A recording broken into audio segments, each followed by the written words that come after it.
ஸ்தோத்திரம். மீகா 4ஆம் அதிகாரம் 2ஆம் வசனத்தின் கடைசி பகுதி எல்லாரும் சேர்ந்து வாசிக்கலாம். சியோனிலிருந்து வேதமும் எருசலேமிலிருந்து கர்த்தரின் வசனமும் வெளிப்படும். சியோன், பரமசியோன், பரலோகத்தில் இருக்கிற ஒரு சியோன். ஸ்தோத்திரம். சியோன் கோட்டையை தாவீது பிடித்தான். அது எருசலேமில் உள்ள சியோன், இஸ்ரேலில் உள்ள சியோன். சபை என்பது தேவனுடைய சியோன். எருசலேம் அதுவும் தேவ சபையை குறிக்கிறது. தேவ பிள்ளைகள் இருக்கிற இடம். இங்கே சொல்லப்பட்டிருக்கிறது, சியோனிலிருந்து வேதமும், தேவ சபையிலிருந்து வேதம், கர்த்தரிடத்திலிருந்து வேதம், உங்க குடும்பத்திலிருந்து வேதம், உங்களிலிருந்து வேதம். வேதம் வெளிப்பட வேண்டும். எல்லாரும் ஜெபம் பண்ணுங்க. சுருக்கமா நேரடியாக கொண்டு வந்துட்டா, என்னிலிருந்து வேதம் வெளிப்பட வேண்டும். ஆண்டவரே உதவி செய். ஜெபம் பண்ணிருங்க உடனே இயேசுவின் நாமத்தில். ஆமென். நல்ல ஆசிரியர்கள் பாருங்க, ஒரு டீச்சிங் முடிச்ச உடனே இந்த மாதிரி இதெல்லாம் 1 வேர்டில் வர வாய்ப்பு இருக்குது, இதெல்லாம் 5 மார்க்கில் வரும், இது 10 மார்க்கில் வரும், இது எஸ்ஐயா கூட வரும்ட்டு டீச்சிங்லே கொஸ்டின் பிரித்து கொடுத்துருவோம். அதே மாதிரி என்ன தேவையோ உடனே ஜெபிக்க சொல்கிறோம். ஜெபிச்சு அந்த ஆசீர்வாதத்தை வாங்கிக்கணும். உங்களிலிருந்து வேதம் வெளிப்பட வேண்டும். எருசலேமிலிருந்து கர்த்தருடைய வசனம் வெளிப்பட வேண்டும். வேதம், தேவன் கொடுக்கிற வேதம் நம்மிலிருந்து வெளிப்பட வேண்டும். வேதத்தின்படி வாழ்க்கை, அதைத்தான் இன்றைக்கு நாம் தேவனுடைய வார்த்தையாக நாம் கேட்க போகிறோம். தேவ பிள்ளைகளுடைய வாழ்க்கை வேதத்தின்படியான வாழ்க்கையாக காணப்பட வேண்டியது அவசியமாக இருக்கிறது. வேதத்தின்படி வாழ கர்த்தர் அந்த கிருபையை தருவாராக. ஸ்தோத்திரம். அதை ஆராய்ந்து பார்ப்போம். வேதத்தின்படி நம்ம வாழ்கிறோமா என்பதை இந்த செய்தியின் மூலம் நாம் கவனிக்க முடியும். வேதத்தின்படி எப்படி வாழ வேண்டும் என்பதையும் கற்றுக்கொள்ள முடியும். வேதத்தின்படி பிறர் வாழ வைப்பதற்கு அவர்களுக்கு கற்றுக் கொடுக்கவும் முடியும். அதற்கு ஏதுவாக இந்த வார்த்தைகள் நமக்கு உதவியாக இருக்கும். சங்கீதம் 1:2 வாசிக்க கேட்கும் போது, கர்த்தருடைய வேதத்தில் பிரியமாய் இருந்து இரவும் பகலும் அவருடைய வேதத்தில் தியானமாய் இருக்கிற மனுஷன் பாக்கியவான். கர்த்தருடைய வேதத்தில் பிரியமாயிருந்து, இங்கே சொல்லப்பட்டிருக்கு வேதத்துல பிரியம். வேத பிரியர், தேவ புதல்வர், தேவனுடைய பிள்ளைகளுக்கு வேத பிரியர்களாய் நம்ம இருக்கணும். வேத பிரியர், எல்லாரும் சொல்லுங்க. வேத பிரியர்களா நம்ம பிள்ளைகளை வளர்க்க கர்த்தர் கிருபை தருவாராக. அல்லேலூயா. வேத பிரியர்கள் அவர்கள் என்ன செய்வார்கள்? இரவும் பகலும் அந்த வேதத்திலே தியானமாயிருப்பார்கள். வேத பிரியர் தியானமாயிருப்பார்கள். இன்னைக்கு வேதம் எவ்வளவு இருக்கிறது, இன்னைக்கு நிறைய டாமினேட் பண்ணி இருக்கிறது. கடைசி காலத்தில் என்னன்னா, ஃபோன் தான். செல்போன் நிறைய பேரை தூக்கி நிறைய நேரத்தை பிரித்து வச்சிருக்கு. தாய்மார்கள் கூட குழந்தைய ஆஃப் பண்ணுறதுக்கு இப்போ வழி என்னன்னா, ரோலாம் கிடையாது. உடனே ஃபோனை போட்டு காமிச்சோடனே அது ஆன்னு அமைதியாயிடுது. குழந்தை ஒரு பக்கம், தாய் ஒரு பக்கம், தகப்பன் ஒரு பக்கம், வீடு அமைதியாக இருக்குது. ஆனால் வீட்டில் நடக்க வேண்டிய வேலைகள் நடக்கலை. இன்னைக்கு வேதத்திற்கு திரும்ப கர்த்தர் கிருபை தருவாராக. எல்லாரும் கரங்களை உயர்த்தி ஜெபம் பண்ணுங்க. ஆண்டவரே, நான் வேத பிரியனாய் இருக்கணும். வேத தியானிக்கிறவனாய் இருக்க வேண்டும். வேதத்தை தியானிக்கிறவனாய் காணப்பட உதவி செய்வீராக. ஹல்லேலூயா. வேதத்தின் மேல் இன்னும் பிரியம் குறையக்கூடாது. பழக பழக பாலும் என்ன செய்யுமா? குளிக்க கூடாது. இது ஸ்தோத்திரம். இன்னும் உம்மை அறியணுமே, இன்னும் அதிக தியானம், அதிக நேரங்களை செலவிட ஒரு பிரதிஷ்டை பண்ண கர்த்தர் கிருபை தருவாராக. எல்லாரும் ஒப்பு கொடுங்க. ஸ்தோத்திரம். நேரம் கிடைச்சாதான் இல்லை, எழுந்த உடனே வேத புத்தகத்துக்கு நேராக போக, தேவ முகத்தை பார்க்கணும், அப்புறம் தேவனுடைய புத்தகத்தை பார்க்கணும். ஆமென். ஃபேஸ்புக்குன்னு வருதுல்ல, ஸ்தோத்திரம். ஒருத்தர் ஃபேஸ் அதெல்லாம் குறைச்சிட்டு, ஸ்தோத்திரம், நேரத்தை எடுக்கிறதெல்லாம் உங்கள் ஃபோன்லேருந்து எடுத்து விட்றணும். நான் யார்கிட்டையும் கொடுத்து வச்சுருந்தேன், என் ஃபேஸ்புக்கெல்லாம் அப்டேட் பண்ணுங்கன்னு, இருக்கா என்ன அதுலேயும் எனக்கே தெரியல. அது மாதிரி ஸ்தோத்திரம். சிலர் அதையே உட்காந்து இவங்க என்ன சாப்பிட்டாங்க, இவங்க என்ன, இதே எடுத்து அது ஒரு பைத்தியம் ஆயிரும். கிறிஸ்துவுக்கு பைத்தியக்காரனாக இருக்கணும். ஃபேஸ்புக்கு பைத்தியம், யூடியூப்பு பைத்தியம், ஸ்டேட்டஸ் பைத்தியம். ஸ்தோத்திரம். நல்ல ஆனந்த அபிஷேகத்தை கொண்டு வாங்க. நமக்கு அந்த கிருபைகளை கத்த தருவாராக. எல்லா அடிமைத்தனங்கள்ல இருந்து இயேசுவின் நாமத்தில் என்னை விடுவித்துக் கொள்கிறேன்னு சொல்லுங்க. ஹல்லேலூயா. நீங்க ஆண்டு கொள்ளுங்க, அது தப்பு கிடையாது. உங்களை ஆளுகை செய்யக்கூடாது, நம்மளை எதுவும் ஆளுகை செய்யக்கூடாது. எது உங்களை ஆளுகை செய்தோ அதுக்கு அடிமை. ஆண்டவருக்கு நான் அடிமை. கரங்களை உயர்த்தி ஜெபம். இயேசுவின் நாமத்தில் எது உன்னை ஆளுகை செய்தோ அதுக்கு நீ அடிமை. ஆண்டவரே, இந்த உலகம் என்னை ஆளுகை செய்யக்கூடாது. ஆண்டவரே, ஸ்தோத்திரம் ஸ்தோத்திரம் ஸ்தோத்திரம். வேர்ல்டு நெட்வொர்க் எங்களை ஆளுகை செய்யக்கூடாது. இன்டர்நெட் எங்களை ஆளுகை செய்யக்கூடாது. என்னென்ன உண்டோ உங்களுக்கு தெரியும், சொல்லி ஜெபம் பண்ணுங்க. இதெல்லாம் எங்களை ஆளுகை செய்யாதபடி அவைகள் மேல் ஜெயம் தந்துரும். வேதத்தின் மேல் நாங்கள் பிரியமாயிருக்க உதவி செய்யும். வேதத்திலே தியானமாயிருக்க உதவி செய்யும். டே அண்ட் நைட் எங்க தாட்டெல்லாம் வேதத்துக்குள்ளே இருக்க கிருபை செய்யும். தேவ பிரியமாய் வேத பிரியராய் நாம் இருக்கணும். வேதத்துல ரொம்ப பிரியம். இயேசு வசனத்தை சொல்லும். மரியாள் வந்து அமர்ந்துட்டாள், வசனத்தை கேட்கிறா. வேதத்துல பிரியம். வேதம் புஸ்தகம் எல்லாம் வாங்கி வச்சிருக்கணும். சில பைபிள்லாம் பாருங்க, புத்தம் புதுசா வச்சிருப்பான். ஐயோ, அது பரிசுத்த வேதாமா, தொடக்கூட கூட அப்படி இல்லை. இந்த வாசிக்க வாசிக்க நம்மை பரிசுத்தமாக்குகிற வேதம். தினசரி வேதத்தை வாசிக்கணும். அதுக்கு நீ கர்த்தர் உங்களோட பேசுறதெல்லாம் எழுதணும், கட்டளைகளை எழுதணும், எச்சரிக்கிறதை எழுதணும், வாக்கு தத்துவத்தை எழுதணும். இப்படி வேதத்திலே வாழணும். வேத ஆராய்ச்சி. திடீர்னு ஒரு 5-10 வேத புத்தகங்களே வாங்கி நாங்களும் ஆராய்ச்சி பண்ணோம். ஸ்தோத்திரம். நான் எங்கள் போதகருடைய வேத புத்தகத்தை வாங்கி பார்த்தா ஸ்தோத்திரம், அது உப்பி போயிருக்கும். பழைய வேதாகம். அது ஏகப்பட்ட குறிப்பு. பல மாச கணக்கில் உட்கார்ந்து ஒவ்வொரு பக்கமாக பார்த்தா ஒவ்வொரு வசனத்துக்கும் நுட்பங்கள் எல்லாம் வாசித்தோம். வேதத்தில் நிறைய தேர்ச்சி பெற கர்த்தர் கிருபை தருவாராக. அப்படி இருக்கும்போது தான் இன்னைக்கு திடீர்னு உங்கள் வீட்டுக்கு வர்றோன்னே வசனம் வரும், உடனே தொடர்ந்து வசனங்களாக வரும். ஸ்தோத்திரம். வேத பிரியர்களாக இருக்கணும். வேதத்தில் தேர்ச்சி பெறணும். இயேசு வசனத்தினால் நிரம்பி இருந்தார், சத்தியத்தினால் நிரம்பி இருந்தார்.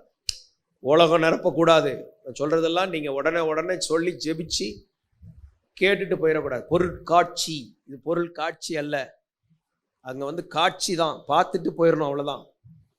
தொடாதே. இது அப்படி கிடையாது. நீ பெற்றுக்கொள்.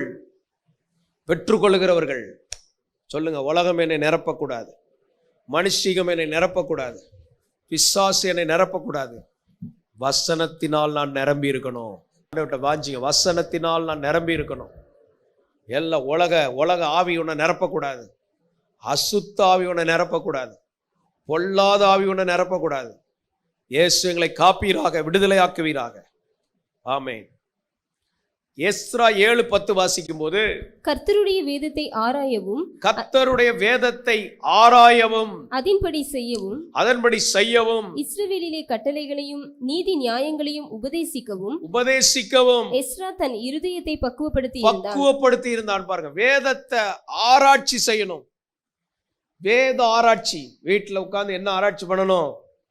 வேதத்தை ஆராய்ச்சி பண்ணணும். சமையல் பண்ணியாச்சு, ஆராய்ச்சி பண்ணணும் வேதத்தை. பழைய காலங்களில் அரிசிலாம் சமைக்கிறதுக்கு முன்னாடி சில இதெல்லாம் புடைச்சி, அப்புறம் கல்லெல்லாம் பிறக்கி, அதுக்கப்புறம் அதை கழனி அப்படி தானே. ஸ்தோத்திரம். இப்போல்லாம் என்ன பண்ணுறாங்கன்னே தெரியல, அப்படியே கொட்டிடுறாங்கன்னு நினைக்கிறேன். ஏற்கனவே அவனே எல்லாம் ரெடி பண்ணி கொடுத்துட்றான். அதெல்லாம் ஆராய்ச்சி. இப்போ அரிசி ஆராய்ச்சிலாம் கிடையாது. இப்போ நம்ம இதே போல தான் வேத வசனத்தை ஆராய்ந்து பார்க்கணும். இந்த வேதத்தில் கர்த்தர் என்ன சொல்கிறார், இந்த வேதத்தில் கர்த்தர் எப்படி நிற்கிறார், அது என் வாழ்க்கைக்கு என்ன பேசுது, இதில் சொல்லப்பட்ட இந்த ஆசீர்வாதம் எனக்கு இருக்குதா, இதை பெற்றுக்கொள்ள நிபந்தனை என்ன, இந்த வசனத்தோடு ஒப்பிடும்போது நான் எந்த லெவலில் இருக்கிறேன், நான் இன்னும் என்ன மாற்றிக்கொள்ள வேண்டியது என்ன, இந்த வசனத்திலிருந்து கர்த்தர் எனக்கு என்ன கம்யூனிகேட் பண்ண விரும்புகிறார். இப்படி அந்த ஆராய்ச்சி, வேத ஆராய்ச்சி, வேத வாக்கியங்களை ஆராய்ந்து பாருங்கள். அவைகளால் உங்களுக்கு நித்திய ஜீவன் உண்டாம். நித்திய ஜீவனுக்கு ஏதுவான வசனம். அததான் சீசர்கள் சொல்றாங்க, உம்மை விட்டு நாங்க எங்க போவோம், நித்திய ஜீவ வசனம் உண்ட. இயேசு சொல்றார், போங்கடான்ட்டார். இயேசு சீசர்களை பார்த்து போங்க. நம்ம என்ன சொல்ற, போங்கடான்ட்டார்னே சொல்லிடுவோம். அவர் சொன்னார், ஐயா நாங்க எங்க போவோம், நித்திய ஜீவ வசனங்கள் உம்மிடத்தில் உண்டே. அப்ப வேதத்தை ஆராய்ந்து ஆராய்ந்து ஆராய்ந்து இருதயத்தை பக்குவப்படுத்தணும். அங்க ஆராய்ந்து பார்க்கணும், இருதயத்தை பக்குவப்படுத்தணும். இங்க ஆராயணும், இருதயம் பக்குவப்படும். வேதத்தை ஆராய்கிறவனுடைய இருதயம் பக்குவப்படும். இரவும் பகலும் அதை ஆராய்ச்சி பண்ணிக்கிட்டே இருக்கணும். அது யோசிக்கணும், இந்த வசனம் என்ன சொல்லியிருக்கு, அந்த வசனம் என்ன சொல்லியிருக்கு. சிலர் வந்தா பாஸ்டர் டவுட் கேட்பாங்க. அன்னைக்கு ஒரு வீடு சந்திக்க போன போது குடும்பமா வந்து உட்காந்துட்டாங்க. இந்த வசனத்துக்கு என்ன அர்த்தம், அந்த வசனத்துக்கு என்ன அர்த்தம் கேட்க கேட்க நானும் சந்தோஷப்பட்டு சொல்லிக்கிட்டே இருந்தேன். அந்த வீடே ஒரு பிரசன்னமா மாறிடுச்சு. ஹல்லேலூயா. அந்த வேத வசனங்களை ஆராய்ந்து பார்க்கணும். சீசர்கள் பாருங்க, இயேசுகிட்ட வந்த உடனே சீசர்கள் வந்து கேட்குறாங்க, இந்த அர்த்தம் என்ன. இயேசுகிட்ட வந்து டவுட்டு கேட்குறாங்க. இயேசு, கடைசி காலத்தின் அர்த்தம் என்ன, இவைகள் எப்பொழுது சம்பவிக்கும், நம்முடைய வருகைக்கு அடையாளம் என்ன. அது மாதிரி வேத வாக்கியங்களை ஆராய்ந்து அதை கலந்து பேசி அதில் நிறைய டவுட் வரணும். அப்போ அதை ஆராய்ந்து பார்க்கணும், அதை டிஸ்கஸ் பண்ணணும், குடும்பத்தில் அதை டிஸ்கஸ் பண்ணணும். நீங்கள் போகிற ஏரியாக்களில் வசனத்தை பேசணும். எங்கே போனாலும் நல்ல மதிப்பு என்னன்னா, வசனத்தை தெளிவாக சொல்லிட்டு வந்தீங்கன்னா, நீங்களா கருத்து சொல்லக்கூடாது. கருத்து சொல்கிறத நிறுத்திட்டு ஒரு வசனத்தை வாசிங்க, இப்படி நடங்கன்னு சொல்லுங்கள். அதனால் இப்போ போகிற இடங்களில் அதை செய்ய வைக்கிறார் ஆண்டவர். அந்தந்த குடும்பத்துக்கு வேண்டிய சில வசனங்களை ஆவியானவர் தர்றதை சொல்லி அதை வாசிங்க. பாருங்கள், அதில் என்ன சொல்லப்பட்டிருக்கு. வாசிக்கும் போது தான் அந்த கவனம் முழு கவனமும் அதில் இருக்கும். அதனால் கவனத்தோடு அதை ஆராய்ந்து பார்க்கும்போது நம்ம வாழ்க்கை, இருதயம் பக்குவப்படுகிறது. வேதத்தை ஆராயும் போது இருதயம் பக்குவப்படுகிறது. எல்லாருடைய இருதயங்கள் பக்குவப்படணும். எல்லாரும் ஆண்டவர்கிட்ட சொல்லி ஜெபம் பண்ணுங்க, இயேசுவின் நாமத்தில் இருதயங்கள் பக்குவப்பட கர்த்தர் கிருபை தருவாராக. இந்த வேதத்தின்படி என் இருதயம் பக்குவப்படணும். சிலர் வேகமா ஸ்தோத்திரம் அப்படி போற போக்குல வாசித்துட்டு போயிடக்கூடாது. அதை வாசித்து இருதயத்தை பக்குவப்படுத்தணும். நேற்று என்ன வாசித்தோம், அதை வச்சு இருதயம் பக்குவப்படுத்தணுமா. இன்னைக்கு கர்த்தர் இப்ப என்ன பேசுறார், அப்படி இது இருதயத்தை பக்குவப்படுத்தணும். இருதயத்தை பக்குவப்படுத்த நான் வேதத்தை ஆராய்ந்து பார்க்க வேண்டும். அப்ப இதை இன்னொரு கோணத்துல யோசித்தீங்கன்னா, வேதத்தை ஆராய்கிறவருடைய இருதயம் பக்குவம் அடையும். ஹல்லேலூயா. வேதத்தை ஆராயிறவங்களுக்கு, வேதத்தை ஆராயிறவங்கள்ட்ட நாங்க பேசினா தான் இந்த வேல்யூவா இருக்கும். மற்றவங்க சாதாரணமா எடுத்துருவாங்க. இது ஐயோ நேத்து தானே வாசித்தேன், நேத்து இந்த பாட்டில் ஆண்டவர் பேசினாரே, இப்படி இதுக்கு தானே, இந்த டவுட்ல தானே இருந்தேன். அப்படி முத்தான விஷயங்கள் வெளிப்படும். வேதத்தின் அந்த மகத்துவத்தை கர்த்தர் நம்ம கையில கொடுத்திருக்கிறார். விசுவாசிக்கிறீங்களா? வேதத்திற்கு கொடுக்க வேண்டிய முக்கியத்துவத்தை கொடுத்து வாழ கர்த்தர் கிருபை தருவாராக. ஆராய்ச்சி பண்ணணும். வேதம் பைபிள் ரிலேட்டடான நிறைய புக் இருக்குது. நிறைய தவறான உபதேசமும் வந்திருக்குது, மலிஞ்சு கிடக்குது. எது அதிகமான ஒரிஜினலா இருக்கோ அதுக்கு டூப்ளிகேட் நிறைய வரும். அதே போல பைபிளை நிறைய தவறான எங்கேயாவது ஒரு பக்கம் சாய்ச்சிருவாங்க. சிலர் ஒரே செழிப்புன்னு சொல்லி அந்த பக்கம் சாய்ச்சிருவாங்க. சிலர் நீ எல்லாம் இழந்துடணும்னு ஓட்டையாண்டி ஆக்கிடுவாங்க. சிலர் கிருப கிருப கிருப கிருப நீ எப்படி வேணாலும் அப்படி ஹைபர் கிரேஸ்ல போயிடுவாங்க. ஆனா இது பேலன்ஸ் டாக்டரின். ஹல்லேலூயா, ஸ்தோத்திரம். எல்லாத்திலையும் பேலன்ஸ்டா போறதுக்கு கர்த்தர் சபையை கொடுத்திருக்கிறார். ஒரு குடும்பம் திடீர்னு பிரியாணி இருக்கும், திடீர்னு ரசம் சோறு இருக்கும், திடீர்னு வத்த குழம்பு இருக்கும், ஹல்லேலூயா, உப்புமா வரும், ஸ்தோத்திரம். திடீர்னு இப்படி எல்லாம் கலந்தது தான் குடும்பம். ஒரே இனிப்பா சாப்பிட்டீங்கன்னு வைங்க, பிரச்சனை ஆயிரும். அதனால எல்லாத்தையும், தேனை சாப்பிட்டாலும் எப்படி சாப்பிடணுமா, மட்டாய் சாப்பிடு. அது மாதிரி அந்த தெளிவு அளவு இருக்குது. அதனால ஒவ்வொருத்தரும் அந்த லெவல்ல வளரணும், ஆரோக்கியமான உபதேசத்துல வளரணும். எங்கேயாவது ஒன்றில் பிடிச்சிடக்கூடாது.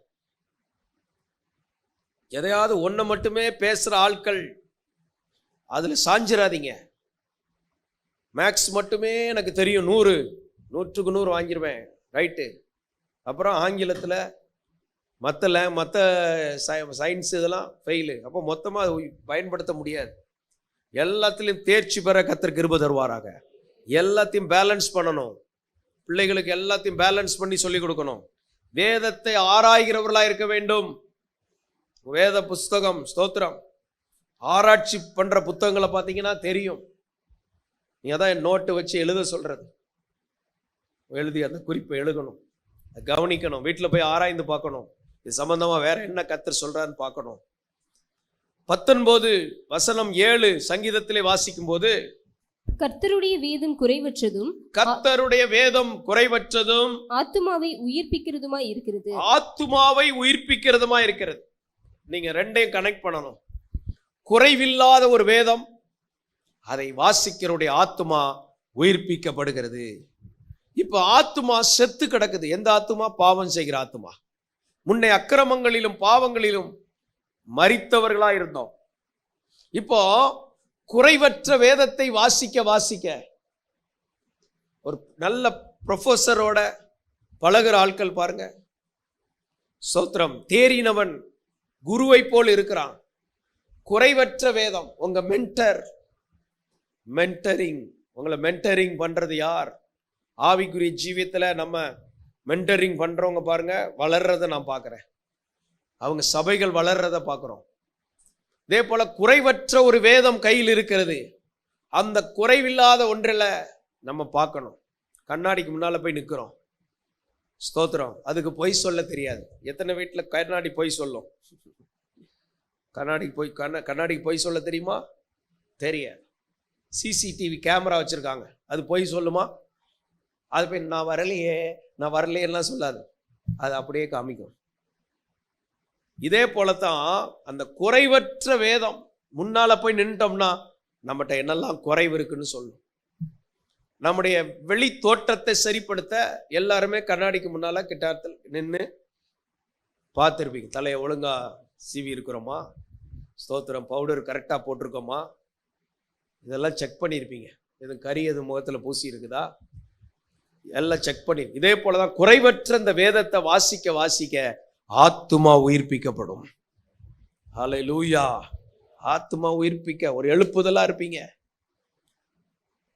வேதத்தோடு தொடர்பு இல்லாத ஆத்துமாக்கள், அந்த பாவம் செய்கிற ஆத்துமா செத்து போனது போல இருக்கும். ஆனா உயிர்ப்பிக்கப்பட்டவர்கள் சிலர் பாருங்களேன், ஏதோ ஒரு கருத்தை மனசுல வச்சு அதிலேயே சோர்ந்து போயிருப்பாங்க. ஆனா வசனம் உள்ள வந்தா ஆளை உயிர் தூக்கி எடுத்துரும், உடனே உயிர்ப்பிக்கப்படணும். இப்போ நம்ம ரொம்ப ஈஸியாக என்ன பேரும், கொஞ்ச நேரம் ஜெபம் பண்ண உடனே ஆண்டவர் கொடுக்குற சிந்தனையை கொண்டு வந்துடுறோம். இதனால கவலைகளுக்கு இடம் கொடுக்க முடியல. சோத்திரம் சோத்திரம் சோத்திரம் சோத்திரம். அதெல்லாம் ஏதாவது ஒரு தாட் என்னை பாதிக்கிறதா இருந்தால் உடனே ஸ்டார்ட் பண்ணிடுவேன். 40 நாள் உபவாச ஜெபம். பல வருஷமா அப்படிதான். சின்ன பாதிப்பு வர்ற மாதிரி இருந்தாலும் உடனே ஸ்டார்ட் பண்ணிடுவோம். ஸ்தோத்திரம். 21 நாள் ஜெபம், 1 வாரம் ஜெபம். ஆனா சில நேரங்களில் போய் தனியா உட்காந்து ஜெபிக்க ஜெபம் பண்ண போறேன்னு முடிவு எடுக்கும் போதே அந்த பிரச்சனையே ஓடி போயிடும். நீங்க யாராவது இப்படி பாதிக்கப்பட்டு இப்படி ஸ்தோத்திரம், மாமியார் திட்டாங்கன்ற கூட, மாமியார் திட்டினா உபவாசம் போடு 1 வாரம். ஸ்தோத்திரம். இதே மாமியார் சொல்லும், மகளே அப்படின்னு சொல்லும். நீ மாமியார் திட்டினா, நீனும் பதிலுக்கு திட்டினா என்ன ஆகும்? ஒரு நாய் கூட வாயை அசைக்கலையாம். தேவ ஜனங்கள்லாம் யாரு? ஒரு நாய் வாயை அசைக்குதா, உடனே ஏசப்பான்னு காலை பிடிச்சிடணும். அப்புறம் அது வாழை ஆட்ட ஆரம்பிச்சிடும். எல்லா ஆவியில ஜெபம் பண்ணுங்க. உங்களை பாதிக்கிற போராட்டம் வரும்போது பரிசுத்தாவிய இறுக பிடித்து கொள்ளணும். இன்னைக்கு அப்படிதான் இருக்கணும். வேதம் சொல்லுகிறது, சர்ப்பங்களைப் போல வீணா உள்ளவர்களாகும், புறாக்களைப் போல கபடற்றவர்களாகும். உங்களுக்குள்ள பரிசுத்தாவி இறங்கணும், டக்குன்னு இறங்கணும், ஆண்டவரேங்கணும். பரிசுத்தாவி உங்களோட இடைப்படுவார். குறைவற்ற வேதத்தை உங்க வாழ்க்கையில சொந்தமாக்கி கொள்ளும் போது உங்கள் ஆத்துமா உயிர்ப்பிக்கப்படுகிறது. சிலர் பாருங்க ரொம்ப உற்சாகமாவே இருப்பாங்க, ஏன்னா அவங்களுக்குள்ள அந்த சத்திய பலம் இருக்கும். சத்திய பலம். சிலர் ரொம்ப உற்சாக பலத்துல இருப்பாங்க, ரொம்ப உற்சாகமா இருப்பாங்க, நம்ப முடியாது. கொஞ்ச நேரத்துல சோர்ந்து போய் நோய்ங்கன்னு பஞ்சரான வண்டி மாதிரி ஆயிடுவாங்க. ஸ்தோத்திரம். வளர்ந்த முகம் வாடிய முகமா மாறுது. ஆனால் சத்திய பலத்துல போச்சுன்னா மலர்ந்து கொண்டே இருப்பீங்க. அதான் ஆனந்த தைலம். ஆமென். குறைவற்ற வேதம் என் ஆத்துமாவை உயிர்ப்பித்து கொண்டே இருக்கிறது, உங்களை உற்சாகப்படுத்தி கொண்டே இருக்குது. உங்களுக்குள்ள ஒரு தேவ பலன் வரும். இல்லைன்னா உலகம் சொல்றது, மனுஷன் சொல்றது, பிசாசு சொல்றது, இந்த மூணும் உங்களை ஃபில் பண்ணிக்கிட்டே இருக்கும். உலகத்திலிருந்து வர்றது, மனுஷன்ட்டு வர்றது, பிசாசிட்டிருந்து வர்றதெல்லாம் அந்த என்ட்ரி, அந்த கேட்ஸ்லாம் அடைக்கப்படணும். இயேசுவின் நாமத்தில் அடைங்க. உங்களுக்கு இருக்கிற அதிகாரத்தில் சத்துரு கொண்டு வருகிற வழிகளை, சத்துருவின் வாசல்களை அடைக்கிறேன். மனுஷிகமாக வர்றதை அடைக்கிறேன். உலகத்திலிருந்து வர்றதை கீழ்ப்படுத்துகிறேன். ராஜரிக வாழ்க்கைன்னா இதுதான். ஏதாவது ஒன்று நடந்துச்சுன்னா அதே மைண்டில் போட்டு இந்த வண்டு ஓடுற மாதிரி குர்ன்னு ஓடக்கூடாது. அது உள்ளே வரக்கூடாது. Water proof, fire proof. இப்போ உள்ள பொருட்கள் பாருங்க, தீயில போட்டாலும் ஒன்றும் செய்யாத மாதிரி சில பொருள், தண்ணியில் போட்டாலும் ஒன்றாக, தண்ணீருக்குள்ளே போய் கேமராவில் ஃபோட்டோ எடுக்கிறாங்க. இதே போல் கர்த்தர் நம்மளை வேர்ல்டு ப்ரூஃப், ஹியூமன் ப்ரூஃப், மனுஷிக நம்மளை டிஸ்டர்ப் பண்ணாதபடி, டெவில் ப்ரூஃப், பிசாசு நம்மளை சேதப்படுத்தாதபடி ஒரு கவரிங் உள்ளதான் கர்த்தர் வைத்திருக்கிறார். உங்களுக்குள்ள ஏதோ ஒன்று ஓடிச்சுன்னா இந்த மூணில் எங்கே இருந்தால் தான் வந்திருக்கும். அந்த கேட்டை நீங்கள் அடைச்சிட்டிங்கன்னா, அல்லேலூயா. சில நேரம் காருக்குள்ளே இருந்து இருக்கிறதெல்லாம் வெளியே பறக்கும். ஏன்னு பார்த்தா ஒரு காற்று ஒரு ஜன்னல் வழியாக வந்து இந்த வழியாக கொண்டு போயிடும். அப்புறம் அந்த விண்டோவை க்ளோஸ் பண்ணிட்டீங்கன்னா அமைதியாயிரும். இன்னைக்கு உங்களுக்குள்ள எங்கேருந்து சில காற்று அடிக்குது, அந்த விண்டோவை க்ளோஸ் பண்ணு. பரிசுத்தாவி சிலரோடு ப்ராஃபட்டிக்கலாக பேசி கொண்டு இருக்கிறார். என் குடும்பத்தில் பிரச்சனை, அந்த பிரச்சனை, இதெல்லாம் கிறிஸ்தவ வாழ்க்கையே கிடையாது. இதற்கெல்லாம் மேலே விமானம் போல பறக்கிறது தான் கிறிஸ்தவ வாழ்க்கை. அமெரிக்க ஜனாதிபதியுடைய விமானத்தில் சோத்திரம் 5 கிலோமீட்டருக்கு வேற விமானங்கள் பறக்க தடை. ஏதாவது தாக்குதல் நடத்தினா கூட அங்கிருந்து ஏவுகணை தாக்குதல் நடத்தக்கூடிய அளவுக்கு அந்த விமானம் வடிவமைக்கப்பட்டிருக்கிறான். இதை விட பெஸ்டா கர்த்தர் நம்மை வடிவமைச்சிருக்கிறார். எங்கிருந்து உனக்கு விரோதமா தாக்குதல் வந்தாலும் உனக்குள்ள ஒரு அயன் டோமை கர்த்தர் வச்சிருக்கிறார். அதை நீ கரெக்டா ஆவிக்குள்ள இருந்து கண்டுபிடிச்சு இயேசுவின் நாமத்துல, இயேசு ரத்தத்தினால் அதை அழிக்க முடியும். நீ ஆவிக்குரிய நபரா இருந்தா, நீ கிறிஸ்தவனா இருந்து ஒண்ணும் பண்ண முடியாது. பேருக்கு வாழ்ந்து பிரயோஜனம் இல்லை. ஆவிக்குரியவனா இருந்து அவைகளை கீழ்ப்படுத்தி ஜெயிக்க கர்த்தர் கிருபை தருவாராக. மைண்டுக்குள்ள இருக்கலாம் பிடிங்க, வெளியே எடுங்க. இயேசுவின் ரத்தத்தினால சத்ரு இன்ஜெக்ட் பண்ண பாய்சன்கள் எல்லாம் இப்போ ரிமூவ் பண்ணப்படுவதாக இயேசுவின் நாமத்தில். சத்ரு விதைத்த விதைகள் எல்லாம் இப்பொழுது சுட்டரிக்கப்படுவதாக. Fire in the name of Jesus. ஹalleluya. அக்கினி இறங்கி அவைகளை எரித்து போடுவதாக. அப்ப குறைவற்ற வேதம் என்னை உயிர்ப்பித்து கொண்டே இருக்கும். அப்ப எப்படிப்பட்டவங்களா இருக்கணும்? எழுப்புதல் வீரர்களா இருப்பான். ஜபம்னா வந்துருவீங்க, ஊழியம்னா வந்துருவீங்க, தேவ காரியம்னா வந்துருவீங்க, ஆராதனா வந்துருவீங்க. எஜமானனை பார்க்கும் போதே தெரியும். என்ன தோணும் தெரியுமா? அடுத்து ஏதாவது வேலை தருவீங்களா? அதை பார்க்கும் போதே. நல்லா எங்க பாஸ்டர்கிட்ட போய் நிற்கும் போது அடுத்து எதுவும் இருக்காங்கிற மாதிரி தான் இருப்போம். திடீர்னு 10 வேலையை கொடுத்து விடுவாங்க. முடிச்சுட்டு கொஞ்ச நேரத்தில் அடுத்து என்ன பாஸ் அப்படின்னு. சில ஆட்களை கண்டா நான் இந்த 2 வேலையை குறைச்சிக்கிடவா, இத்துடன் வாழ்க்கையை முடித்துக் கொள்கிறேன், இதுக்காக ஒன்று வச்சிருக்கிறார். உள்ள இருக்கிற தேவன் உன்னை உயிர்ப்பித்து கொண்டே இருப்பார். அல்லேலூயா. சில நேரம் உங்களை அப்படி கெடுக்கிற ஆவிகள் அங்கே சுற்றி இருக்கும். அது உங்களுக்கு அப்படியே இந்த எரிஞ்சு பச்சை கட்டையை போட்டு வைங்க, மொசன்னு எரியும். உங்களை சுற்றி நல்ல ஆவியில் ஜெபிக்கிற ஆட்களை வச்சுக்கணும். எல்லாருக்கும் 4 ஜெப பங்காளர்கள் வேணும். அந்த ஆட்கள் பரலோக அக்னியை உங்களுக்கு ரிலீஸ் பண்ணுறவங்களா இருக்கணும். எந்த அக்னியை ரிலீஸ் பண்ணணும்? நான் சொல்றதெல்லாம் கர்த்தர்ட்டேருந்து உள்ளது. ஸ்தோத்திரம். தேவன் சொல்றதை மட்டும் சொல்லணும். கர்த்தர் என்கிட்ட ஏதாவது பாஸ் இப்படி கர்த்தர் சொல்றாரு பாஸ்டர், இப்போ நாங்கள் பார்ப்போம் கர்த்தர் தான் சொன்னாரா, கர்த்தர்ட்டேருந்து வந்ததா, கர்த்தார்ட்டேருந்து வந்ததான்னு கண்டுபிடிப்போம். கர்த்தர் சொல்லிட்டாருன்னா ஆமேன்றோம். அதுக்கு தான் ஆவிகளை பகுத்தறிகிற வரம் இருக்குது. சபைனா வெறும் மனுஷிக மட்டுமல்ல, நமக்குள்ள இருக்கிற ஆவி மனிதர்களை ஃபயர் ஆக்கி எழுப்பி விடுறது. அதான் உயிர்ப்பிக்கிற வார்த்தை. இந்த வசனம் உங்களை ஃபயர் ஆக்கும், நின்று பிரகாசிக்க வைக்கும், எரிந்து பிரகாசிக்க வைக்கும், பற்றி எரிய வைக்கும், உங்களுடைய உள்ளம் கொழுந்து விட்டு எரிய வைக்கும். நீங்க பாடிக்கிட்டே இருப்பீங்க, அவ்வளோ உள்ளம் கொழுந்து விட்டு எரியும். வசனம் கேட்க கேட்க உங்க இருதயம்லாம் கொழுந்து விட்டு எரியும். வசனம் இல்லைன்னா இருதயம் செத்து கிடக்கும். ஆத்துமா வாழ்கிறது போல எல்லாவற்றிலும் வாழணும்னா எது முதல்ல வாழணும்? ஆத்மாவை வாழவை. ஆத்மா வாழணும்னா அது வேதத்தோடு போனாதான் அது உயிர்ப்பிக்கப்படும். உயிர்ப்பிக்கப்பட்டதான் வாழும். ஆத்மாவே செத்து கிடந்தா பொருளாதாரம் செத்துரும், சரீர ஆரோக்கியம் செத்துரும், மனது உளவியல் எல்லாம் குலைவியெல்லாம் மாறிடும். ஸ்தோத்திரம். அதுக்கப்புறம் நீங்க பிற கிளவியெல்லாம் மாறிடுவீங்க. ஆத்மாவை ஃபயர் ஆக்கிட்டே இருக்கணும். வேர்ட் ஆஃப் காட், வசனம். ஸ்தோத்திரம். கர்த்தர் உங்களை அப்படி உயிர்ப்பித்து கொண்டே இருப்பார். ஆத்மா வாழும்போது சரீரத்தில் ஆரோக்கியமா வாழ்வீங்க, மனதில் ஆரோக்கியமா வாழ்வீங்க, பொருளாதாரத்தில் ஆரோக்கியமா வாழ்வீங்க, உறவுகள்ல ஆரோக்கியமா வாழ்வீங்க, செயல்பாடுகள் ஆரோக்கியமா வாழ்வீங்க, கனத்தில் ஆரோக்கியமா வாழ்வீங்க, எல்லாவற்றிலும். ஆமென். பிரியமானவனே, உன் ஆத்துமா வாழ்வது போ, நீ எல்லாவற்றிலும் வாழ்ந்து சுகமாயிரு மகனே. அப்ப அந்த ஆத்துமா வாழணும்.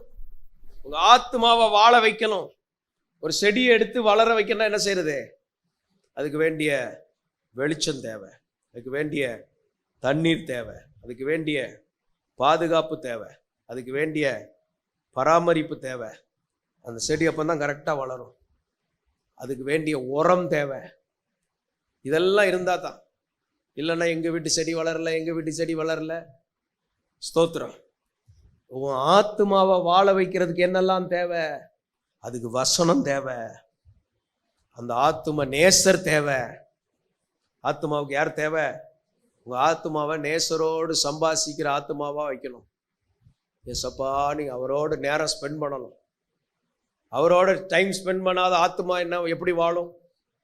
ஸ்தோத்திரம்.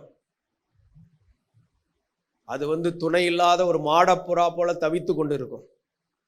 ஆனா நேசர் நல்லா உடைய ஆத்துமா புஷ்டியும் பசுமையுமா இருக்கும். ஆத்துமாவுக்கு இளைப்பாறுதல் இருக்கும். ஆத்துமாவுக்கு என்ன இருக்கும்? இல்லைன்னா இளைச்சிக்கிட்டு இருக்கும், தவிச்சுக்கிட்டு இருக்கிறோம். ஆத்துமாவுக்கு இளைப்பாறுதல். அப்ப ஆத்துமா வாழும்போது எல்லாவற்றிலும் வாழ்வாய். நாம் எல்லாவற்றிலும் வாழ்வோம். பிசாசை பார்த்து மூஞ்ச பார்த்து சொல்லணும், முகத்தை பார்த்து, ஏய் நான் எல்லாவற்றிலும் வாழ்வேன். ஏன்னா எங்க அப்பா எனக்கு சொல்லி இருக்கிறார். உயில் அப்படிதான்ப்பா இருக்குது. ஹல்லேலூயா. அப்படிதான் வாழ வைப்பார். உங்க ஊர்ல, உங்க தெருவில், உங்க சொந்தக்காரங்க மத்தியில, உங்களை ஊரை விட்டு ஓடி போனவங்க மத்தியில, இவன் இன்னுமா இருக்காங்கிற மத்தியில நீ வாழ்ந்திருப்பாய். அதனால வசனத்துக்குள்ள வாழணும். வெலநடைவீர்கள். உயிர்ப்பிக்கப்பட்ட ஆத்துமாவா இருக்கணும். ஸ்தோத்திரம். எனக்கு இன்னும் பொறுப்பு தாங்க, இன்னும் கிருபை தாங்க. கொஞ்சம் வைத்து கேளுங்க, ஆண்டவரே இன்னும் பலன் தாங்க, இன்னும் பொறுப்பு தாங்க, இன்னும் உத்தரவாதம் பண்ண கிருபை தாங்க. இன்னும் எனக்குள்ள இந்த பூமியில நான் இருக்கிற காலத்துக்குள்ள என்னென்னலாம் முடிக்கணுமோ அதையெல்லாம் முடிக்க எனக்கு கிருபை பலன் தாங்க. ஆமென். கர்த்தர் கொடுக்கிற அந்த அனுபவங்களுக்காக ஸ்தோத்திரம். வேதத்தின்படி நடக்கணும். அந்த வார்த்தையை சொல்லி ஜெபம் பண்ணுங்க. என் லைஃப் ஆண்டவரே உம்முடைய வேதத்தின்படி என் வாழ்க்கை இருக்க வேண்டும். சின்ன காரியத்துக்கும் உம்முடைய வார்த்தையின்படி வாழ உதவி செய்யும். உம்முடைய வார்த்தையின்படி நான் சார்ந்திருப்பதனால கவலை கிடையாது. இயேசு எங்களை பலப்படுத்துவீராக. எல்லாரையும் ஆசீர்வதிங்க, மகிமைப்படுங்க. இந்த வேதத்தின் காரியங்கள்ல நாங்க அந்நிய காரியமா நினைச்சிருந்தா மன்னிங்க, குறைகளை மாற்றுங்க, மகிமைப்படுங்க. இயேசுவின் நாமத்தில் பிதாவே, ஆமென், ஆமென். Rock City AG Church service timing Sunday morning 5 a.m., 7 a.m., 9 a.m. and 11 a.m. Evening 6:30 p.m. Branch Church, AG Blessing Center. Sunday morning service 9 a.m. near Ariyamangalam EB Office Street, Thidir Nagar Road. Our address AM Plaza, number 8/1, second floor, opposite Sidambaram Mahan, Trichy 620002. Cell phone 9976607364.